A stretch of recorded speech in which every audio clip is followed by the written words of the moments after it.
The African National Congress has been accused of derailing the establishment of an ad hoc committee to oversee the Electricity Minister, Dr. Cyril Ramaphosa's portfolio. There are critics that suggest that the ANC does not want the presidency to be answering to a parliamentary committee. We're now joined by political analyst Rebone Tau to understand what this potentially means for the party going into the election year. Thank you very much for your time this afternoon. As we mentioned, some suggest that this means that the electricity minister is being blocked from being subjected to an oversight committee in Parliament. So essentially, how should we understand this move? We understand there was a National Assembly debate on this motion on the 4th of May, and the ANC dead set against it.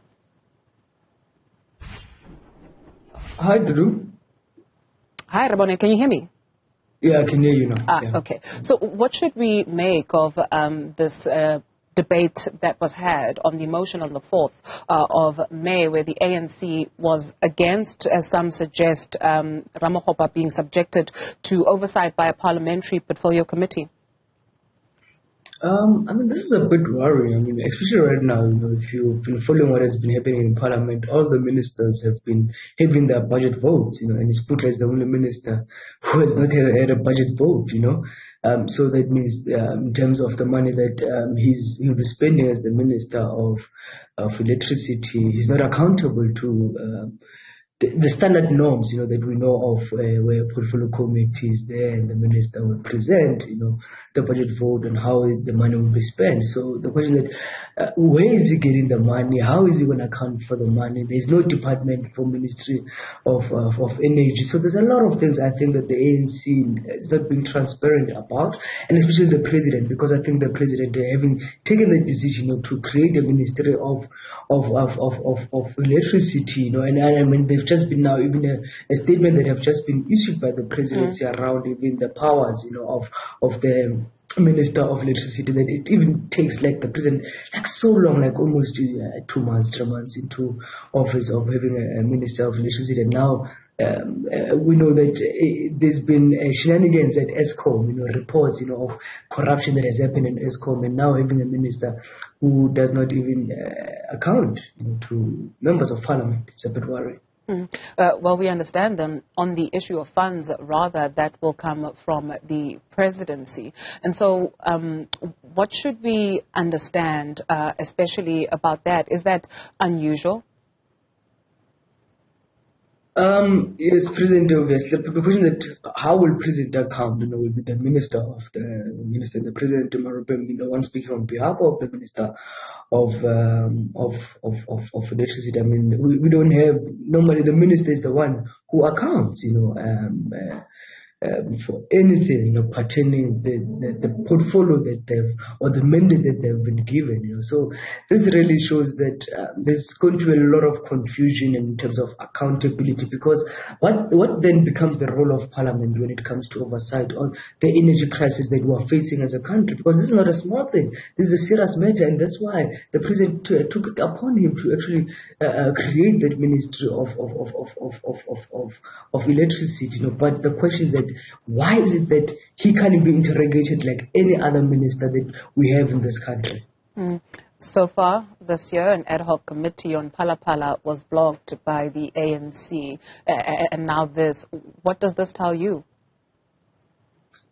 The ANC continues to be an organization that has always been, over the past, you can say, 15 years, where it uses, its powers, majority rule, and does not want to be held accountable for anything. I mean, we saw over the past few weeks, even the then president,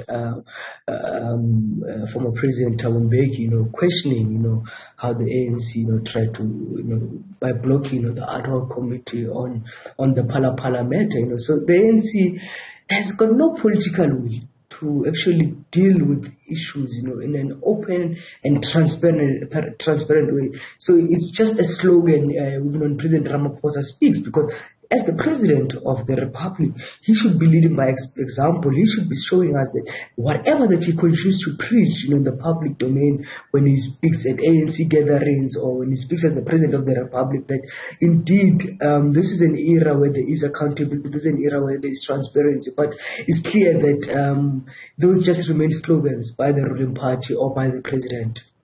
With some over we're almost into the 6th month of the year to go before 2024. The ANC walks into an election year looking like what? I think when we say the ANC will lose, sometimes I think we're over-exaggerating. I think the ANC will still be above 50%, because you must remember that local government and national government elections are actually different, so we can't measure what transpired in 2021 and think that it will happen in 2024. But there will be a decline, like in Gauteng and KwaZulu-Natal, there might also be a decline of the ANC. But in the other provinces, I think the ANC will do very well. That will really help them to just, retain power. But it won't be easy, especially now with the issue of ESCOM. So if they're able to, they've been talking about this car power shifts, if they're able to give that energy, to South Africans by January next year, where we can see our lives not going off that regularly, I think that they might still be able to get that vote, But the rural vote, they will definitely retain it. That I can safely say that the urban vote remains a challenge for the ANC. What is it about the rural vote? You must remember that with the urban and the rural vote, is that with the rural vote, there are certain things that people in the rural have become a norm to them, that they don't have. And in the urban areas, when you don't have electricity, it becomes like a very big problem, because it's not something that you're used to living without. So in the rural areas, there's still challenges of certain areas in the rural where they don't have electricity, where they don't have access to water, but they still vote for the ANC because they still believe that the ANC is the party, for them, there's a party that represents them, so the rural vote remains loyal to the ANC compared to the urban vote, and if you look at, even historically, go to the apartheid era, the rural, there was not much activities happening. In the urban areas, that's where the struggle was being advanced in the urban era. So it's not a new thing. You can also make reference to the apartheid era. You will see that that's why a lot of people left the rural areas, but to come and struggle in the urban areas. Rebone Tau is a political analyst. Thank you very much for your time this afternoon.